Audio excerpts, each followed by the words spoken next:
2 autumns ago, I was a man who talked to his dog and called it conversation. I'd close the farm stand at 6, eat standing over the sink, do the books at a kitchen table built for 8, and go to bed in a farmhouse so quiet I could hear the wood stove ticking 2 rooms away. I wasn't sad. Exactly, sad takes energy. I was just running on empty acreage, a 33-year-old man with 200 apple trees, a dog named Pete, and a habit of never asking anybody for anything, which I wore like it was a virtue. Tonight, as I tell you this, there is flour on my kitchen ceiling. There is a wedding photograph on the mantel and a second coffee cup in the sink, and a woman upstairs singing badly on purpose because she knows I can hear her. And hanging on the hook by the back door, the good hook, the one my old man's coat hung on for 40 years, there's a canvas work jacket, brown, patched at one elbow, with a hole in the left pocket that never did get mended. That jacket left this farm once. It came back an hour later, and it brought my whole life with it. I gave it away twice, if you want the truth. The first time was easy, it was cold, and she was colder. The second time nearly killed me, because the second time she was leaving for good, and giving it to her meant opening my hand on the last thing I had any right to hold. This is the story of the hour in between. My name is Wyatt Mercer, and I need to tell you straight off that Mercer isn't the name I was born with. It's the name I was given, which is better. I came up in foster care, downstate Michigan, and I'll spare you the tour. 6 placements in 9 years, a garbage bag for a suitcase, and a talent for reading a house in the first 10 minutes. What matters is that when I was 14, a caseworker drove me 2 hours north to an apple orchard outside a town called Harmon Falls, and a big quiet man named Dale Mercer looked me over in his driveway and said, "You know anything about trees?"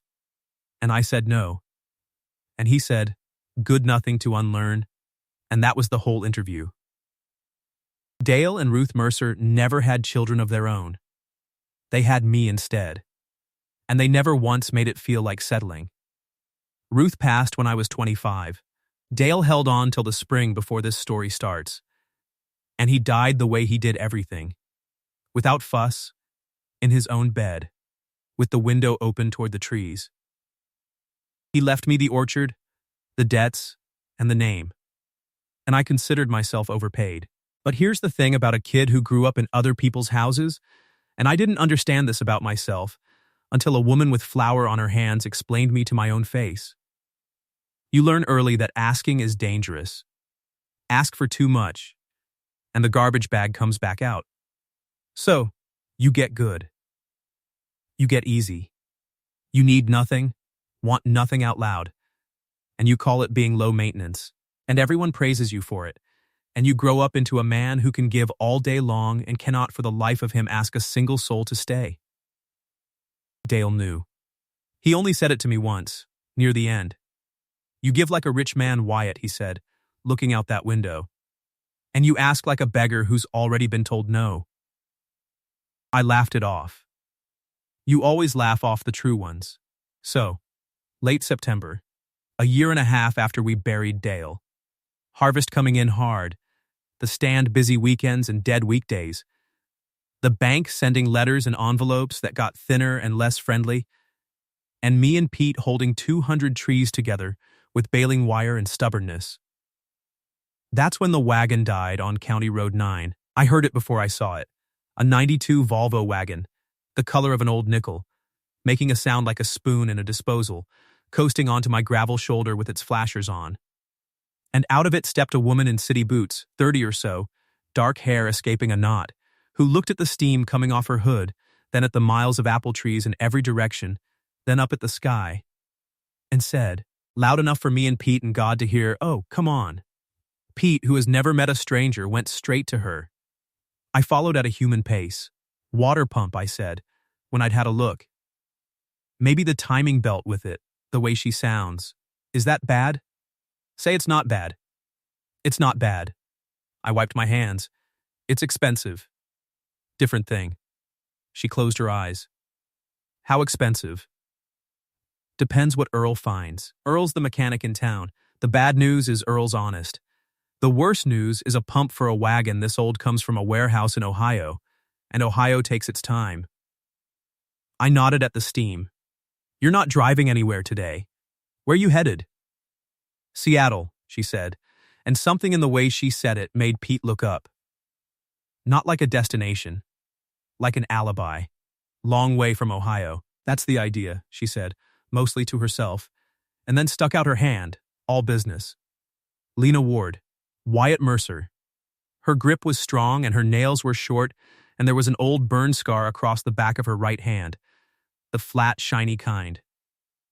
I know farm scars and shop scars. That one was neither. That one was a kitchen. I called Earl. Earl came, tutted, quoted, and towed. And because the one motel in Harmon Falls was shut for the season, and the part was 4 days out minimum, I did the arithmetic out loud in front of the stand. I was short-handed for peak harvest. There was a clean room over the cider house that Ruth used to keep for pickers, and the stand paid by the day. I'm not a charity case, she said, chin up. Good. I'm not a charity. Stand opens at 8. You'll be sick of apples by Thursday. I don't get sick of food, she said. Food is the only thing that's never lied to me. Which was the second strange, over-true thing she'd said in an hour, and I stacked it in the barn of my mind next to the first one. Here is what I knew about Lena Ward by the end of week 1. From evidence. Because she offered nothing, she woke before I did, and I wake with the birds. She reorganized my entire farm stand in one afternoon. Stop hiding the Honeycrisps, Wyatt. Lead with your best, my God. And sales went up 11%, which I know because I do the books at a table built for 8. She cooked like the kitchen owed her money. The first night she made dinner to earn the room, and it was some kind of pork with apples and cream that made me sit back and stare at my own plate like it had spoken. She kept an unopened envelope in the wagon's glove box. I saw it when Earl and I cleared the car.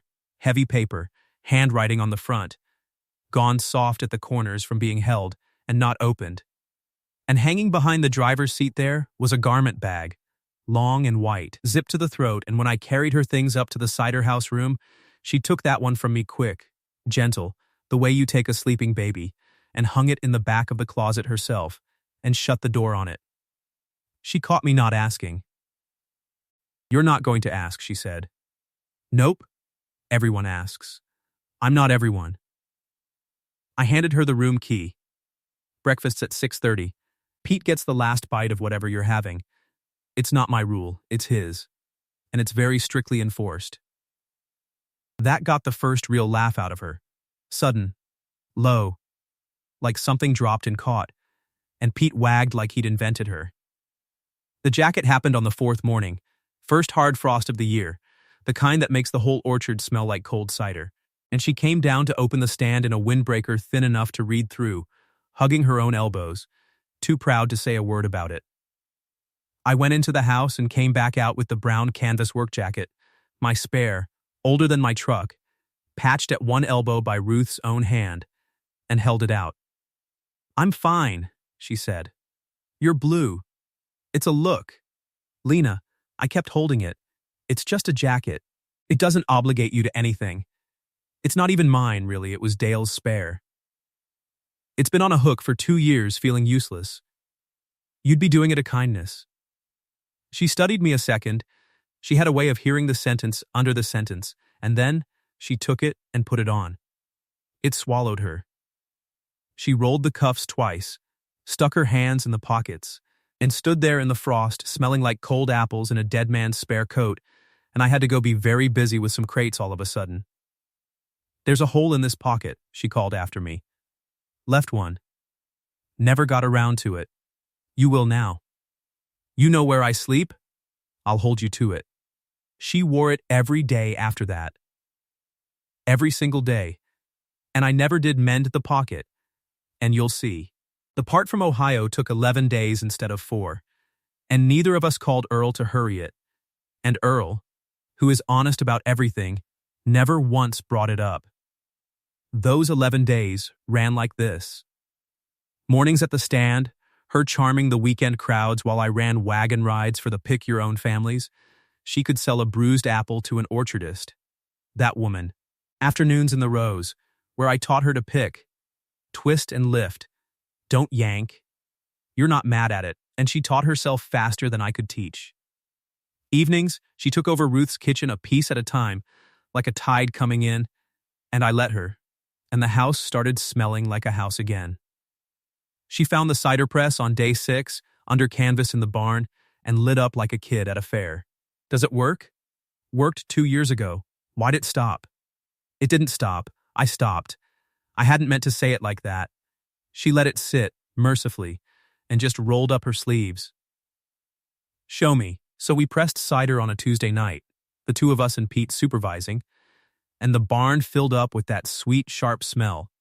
And somewhere in the middle of it, she got careless with a bucket and I got careless with a hose. And it ended with both of us sticky to the elbows and laughing too hard to stand up straight. And when she wiped her cheek, she left a smear of pulp on it, and I reached out without one single thought in my head and wiped it off with my thumb. We both went still. Wyatt, she said. Quiet. I know. I said, and stepped back. And we finished the pressing very professionally, and I lay awake that night listening to the stove tick and calling myself 9 kinds of fool in 2 directions at once. 2 nights after the cider press, she decided I was going to learn to make pie dough, on the grounds that a man who grows apples and can't make a pie is a scandal. Wyatt, you're a scandal. I make pie. You make store crust with fruit in it. That's not pie, that's a crime with a filling. She was already tying Ruth's apron on me, spinning me around like furniture. Hands, show me your hands. I showed her. She inspected them like Earl inspects a transmission. Warm, too warm, farmer hands. Okay, we work fast. Rule 1, cold butter, cold water, cold everything. Rule 2, stop when it looks wrong. It's supposed to look wrong.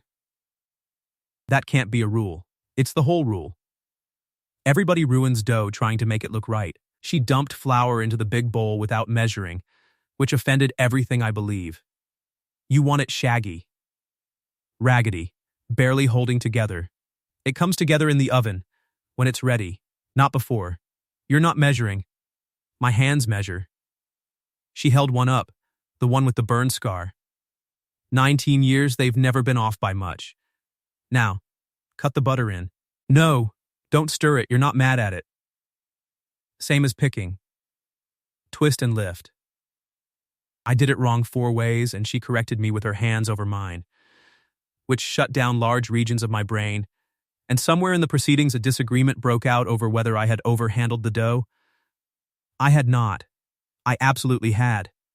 And she flicked flour at me, formally, the way you slap a man with a glove. You did not just do that in Ruth's kitchen. Ruth would have done it harder.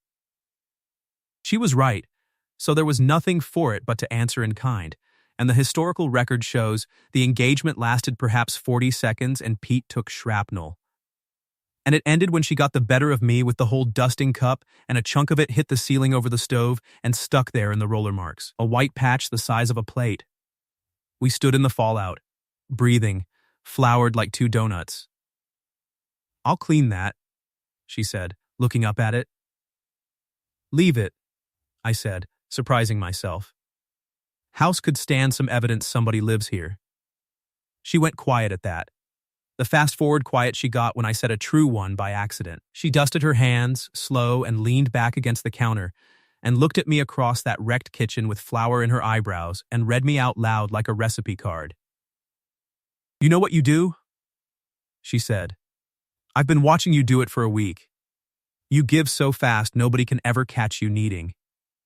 The room, the job, the jacket, the last bite to the dog. You're first to the check of your whole life. Every day. So the question never comes up. And I kept thinking, what a generous man. But it's not generosity, is it, Wyatt? It's cover. If you never ask, you can never be told no. You'd rather go without than hear it. She tilted her head. Who told you no that bad? The stove ticked. Pete sneezed flour. Everybody, I said finally, till Dale. Till Dale, she repeated, soft, she nodded, like a chef tasting a thing and finding the missing ingredient exactly where she'd guessed. And then, because she was merciful, she turned back to the bowl and said, "Your dough's resting. 20 minutes. Get the peeler, you're on apples, farmer, at least that you can do, and let me off the hook she'd just shown me I lived on." The pie, for the record, was the best thing I have ever eaten standing up in my own kitchen, and the flour is on that ceiling to this day, and it is not for cleaning. Because here's what I never said. All those days. Floured or otherwise. I never said, "Stay." Not once. Not a hint of it. The part came in. I heard Earl leave the voicemail. I watched her listen to it and not mention it at dinner, and I didn't mention it either. Two people can build an entire silent country out of the things they're not mentioning. Ours had roads and a post office by mid-October. I did learn pieces of her, the way you learn a field, one pass at a time. She was a pastry chef. Trained in Chicago, worked 7 years in other people's kitchens. Her grandmother had run a bakery in a small town in Indiana, the kind of place where the whole town comes in on Saturday, and taught her everything with those hands and died 3 years back, and Lena's voice, telling that part, went somewhere far away and warm and closed. The burn scar was from a sheet pan. Age 19, her first week on the line. "You keep the scars from your first week forever," she said. "The kitchen makes sure." And once, only once, her phone rang at the stand, and the screen said "Mom," and Lena silenced it with her thumb without breaking her sentence to a customer. Later it rang again. And a third time. That evening I found her sitting on the cider house steps in the dark, in the jacket, phone in her hand, not crying, just sitting the way you sit when the sky's heavy. "You don't have to tell me," I said. "I know I don't. That's why you're bearable." She scooted over, invitation, and I sat. Pete arranged himself across both our feet like a treaty. "Ask me something easy. Best thing you ever baked." She smiled at the dark. "A plum galette. 4 years ago. 2 a.m. For nobody. Just me in an empty kitchen. It came out perfect and I ate it standing up and cried like an idiot. Your turn." "Best thing you ever grew. The winesap row by the fence. Dale planted it the year I came.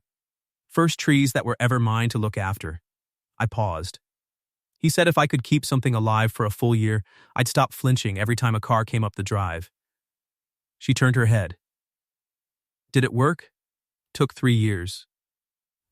But yeah." Her hand found mine on the cold step, and neither of us said one word about it, and the country of unmentioned things annexed another province, and above us the frost came down soft on 200 trees.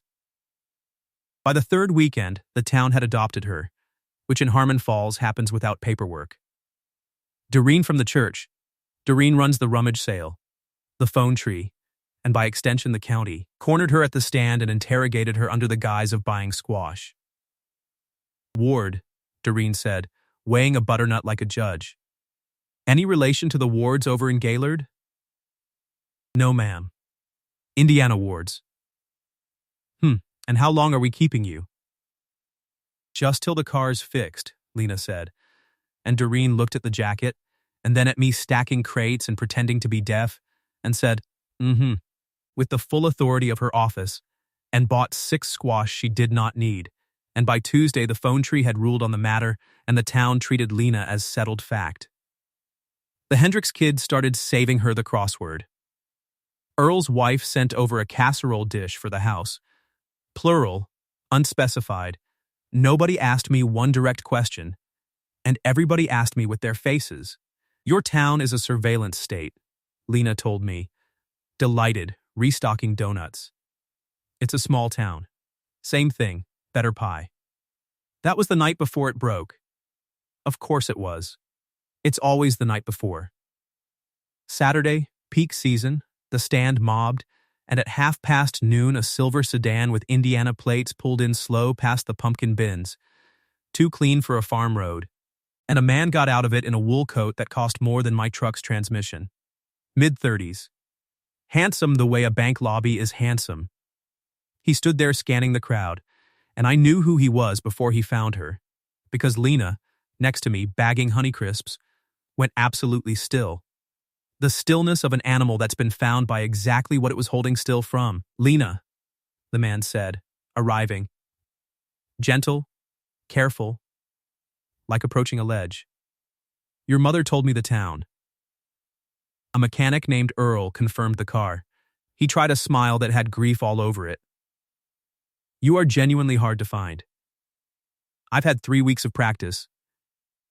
Grant, her voice came out flat as November. You shouldn't have come. Probably not. He looked at her, really looked, taking inventory, and I watched him see it all. The rolled cuffs, the chapped hands, the man's canvas jacket, the man standing next to her. Something crossed his face that I recognized, because I'd have worn the same thing. Can we talk? 5 minutes. Then if you want, I'll drive back to Indiana tonight and tell everyone I couldn't find you. She untied her apron without looking at me. Watch the stand? Go, I said. And my voice came out level, which remains one of the great athletic achievements of my life. They walked down the Winesap row, of all rows, and I sold apples to happy strangers for 45 minutes with a sound in my ears like a far-off train. Kept my eyes on the register, mostly what I didn't hear then, and learned after, I'll tell you now. Because you've earned it and she'd want it told fair. Grant Fletcher was not a villain. That's the hard part. He'd been her fiancé. The wedding was to have been the first Saturday of October, 300 guests at the country club his family had belonged to for 4 generations. He was steady and kind and entirely certain, and his plan for their life was a good plan, generous even, her own bakery, bought and paid for, in the storefront where her grandmother's bakery used to be. Her mother had wept with joy over it. The whole town had. And 20 days before the wedding, standing in the fitting room in that white dress, Lena had looked at herself in the 3-way mirror and understood, with the calm of a person finally reading a label on their own life, that the bakery would have his name on the deed and her grandmother's ghost in the walls, and none of her own hands in any of it. That she was about to be installed in her own dream like an appliance. And she'd walked out, called it off with the invitations already mailed, loaded the wagon, took the dress because her mother would burn it otherwise, took the letter her grandmother had left her that she'd never had the courage to open, and drove west with no plan except away, and the wagon had made it exactly as far as my county road. The unopened envelope, the garment bag zipped to the throat, Seattle, said like an alibi. All of it, filed and answered in 45 minutes, and me finding it out the way you find out where the floor was, by landing on it. They came back up the row apart from each other. Grant stopped by his sedan and looked at me over the roof, and here's the thing he said, and I want it on the record because it was honest and it cost him. I know what this looks like, he said. The rich fool in the wrong coat, come to drag her back. It's not that. I'm not even sure I came for her, if you want the truth. He looked down the rows, all that ordered wildness, and his jaw worked. Everyone we know watched me lose her, and nobody will say her name around me, and I have spent 3 weeks needing to know she left toward something and not just away from me. That's all. A man can survive being left. It's never finding out why that bleeds you. He got his door open, then stopped. The pump on that wagon went in outside Toledo, by the way. She could have turned back. She was 40 minutes from home. He looked at the jacket on her. One last inventory. She didn't. And he drove away. Dust and Indiana plates. A decent man to the last, which made everything worse. That night the house was wrong. Dinner was quiet. Pete kept checking on us both like a nurse. She washed, I dried. The radio said frost again, and finally she shut the water off and gripped the edge of the sink with both hands. My mother expects me home for Thanksgiving. There's a bakery in Terre Haute with my grandmother's old ovens in it, and a deed with room for my name. If I'll come, be sensible. And there's a residency in Seattle that starts the 1st of November that I applied to at 2 a.m. The night I called it off, that I never thought I'd get. That I got. She said it all in one breath, to the window, to the dark orchard. The car's been ready for 6 days, Wyatt. Earl told you. I know Earl told you. He told me. She turned around, wet hands, fierce eyes, and underneath the fierce, a question standing in the doorway of her face like a kid with a garbage bag. 6 days, she said. And you never said one word. And God forgive me, this is the part where I got it exactly wrong. Every instinct I'd trained into myself since I was 9 years old stood up in a row and saluted. And I opened my mouth, and out came the beggar who'd already been told no. It's not my place to weigh in, I said. It's your life, Lena. Whatever you choose, I wouldn't want to be the reason you don't. Her voice cracked across the kitchen like a plate. Don't you dare be gracious at me right now. She pressed the back of her wrist to her mouth, got level again. Barely. You know what's worse than a man who won't let you go, Wyatt? I just sent one of those home, so I'm the leading expert. It's a man who won't ask you to stay. She untied the apron, Ruth's apron, hung it on its hook gentle as an apology, and stopped in the doorway with her back to me. The residency people need me there Monday. I'll leave Saturday after the morning rush. I'd like to work the stand till then, if that's all right. I finish what I start. That's all right, said the fool at the sink. She went up the stairs. Pete looked at me for a long minute, then followed her, which tells you everything about whose side the evidence supported. Friday night, the last night, I didn't sleep, and I could hear that she wasn't sleeping either. The cider house has old floors, and they report everything. Around 2 in the morning her light was still on, and around 3 I heard, faint across the yard, the sound a person makes when they finally open a letter they've been carrying for 3 years. I found out later what her grandmother had written. It was short. It said, "In a baker's blunt hand, the recipes are yours. The building never was. Don't confuse the two like I did. Build your own, sweet girl, and put your hands in everything." Saturday came up gray and cold, the first real November-smelling morning.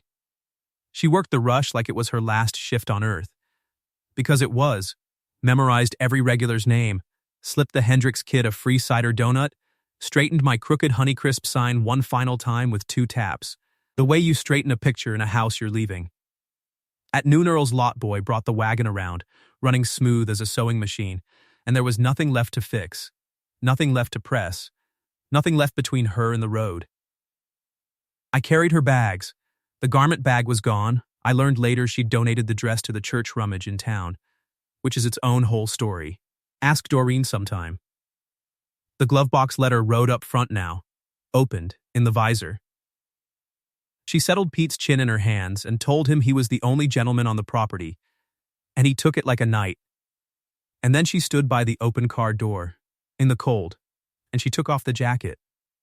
She folded it once over her arm, smoothed it flat with her palm, one pass, slow, like you'd smooth a bedsheet in a room you won't see again, and held it out to me with both hands, and her eyes were shining and her chin was up, and her voice, when it came, was steady the way a thing is steady when it's costing everything to hold. "Thank you for everything," she said. There it was.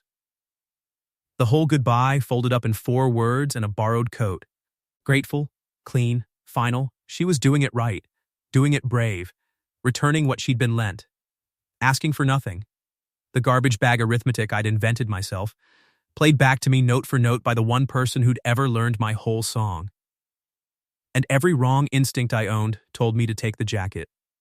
Take it, nod, wish her well, hang it back on the hook, and go be quiet forever in a house that ticked. I looked at the coat.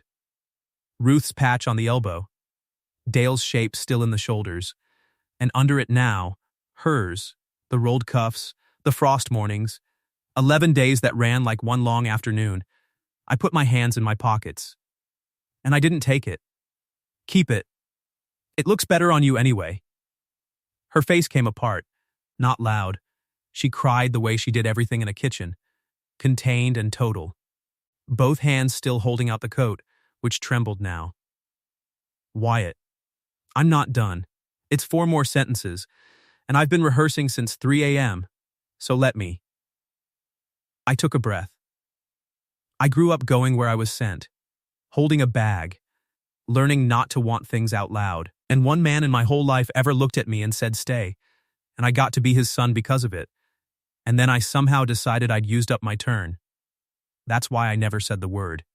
Not because I don't, Lena. The whole county knows how I steadied. 4 sentences was already a lie, it was going to be more. So here it is. Out loud. Once. With no strings tied to it anywhere. I want you to stay. I want you here when the wine saps come in, and when the stove ticks and every gray morning there is. And if Seattle's the thing your own hands need to build, then go build it. And go warm. But you'll go knowing a man on a hill in Michigan finally asked. The jacket's yours either way. It was only ever waiting on the hook for the right person. Same as everything else on this farm. Same as me. She stood there over the folded coat, brimming, doing arithmetic I could finally read. Then she put it back on. Right there in the driveway, shook it out, slid her arms in, rolled the cuffs twice, jammed her hands in the pockets like she was planting a flag in each one. Chin up, cheeks wet. Absolutely certain. There's a hole in this pocket, she said. Thick. And I was promised repairs. I know a guy. He's slow. He's thorough, I said, and closed the car door with her on the outside of it. And she laughed and sobbed in the same breath and came into my arms in Dale's old spare coat, and Pete lost his entire mind in circles around us, and up the hill 200 trees kept the whole thing to themselves. The residency got a very polite email. Terre Haute got a longer, harder phone call, which she made from the porch with her jaw set, and I brought her coffee halfway through and heard her say, gentle and immovable, Mom, I'm not lost. For the first Saturday in my life, I know exactly where I am. Her mother came up at Thanksgiving to inspect the situation, prepared for disappointment, and Lena fed her and put her in the wagon ride seat of honor and showed her the plans, and by Sunday her mother was measuring the cider house windows for curtains and calling Pete my grandson, and that was very much that. Because here's what got built, and it didn't take a deed with anybody else's name on it. That first winter, we gutted the Stan's South Bay together. Me, on the saw, her on the plans, Pete on morale. She wanted the ovens where the light came in from the orchard side, and she stood in the sawdust with her arms crossed, directing, counter faces the window. Customers will come in behind you. Let them. A baker who watches the door instead of the oven burns things. My grandmother's rule. She paused. She had a lot of rules. I'm finding out I kept all of them. What was the big one? Feed people like you'll see them again tomorrow. She looked around the raw, bright, half-built room, and her eyes filled up out of nowhere. The good kind. Wyatt, I'm going to see all of these people again tomorrow. Do you understand that I've never once had that? Yeah, I said. I know exactly what that is. The Stan's South Bay is a bakery now. Harvest and Ward, hand-painted, her hands, and Saturday mornings the line goes past the pumpkin bins, the whole town coming in, just like Indiana, except every brick of it hers. Apple cider donuts that have made grown men emotional in the parking lot. Plum galette in season. The books get done at the table built for 8. And most nights lately there's somebody at 6 of the chairs, because a farm with a bakery on it collects people the way a porch light collects moths. We got married the following October, in the Wine Sap Row, first Saturday. She picked the date on purpose. Reclaiming it, she said, the way you take a pan back from a bad cook. Earl stood up for me. Doreen ran the whole affair from a folding chair like a general, and the phone tree considered the matter closed. Her mother cried through the vows and then took over the donut fryer at the reception without being asked, which in the Ward family, I have learned, is the highest available form of blessing. She did not wear the rummage sale dress. Doreen's granddaughter wore that one in June and cried, and so did Doreen. Lena wore her grandmother's ring and, over her shoulders against the cold, until the vows, a brown canvas work jacket. Patched at one elbow, cuffs rolled twice.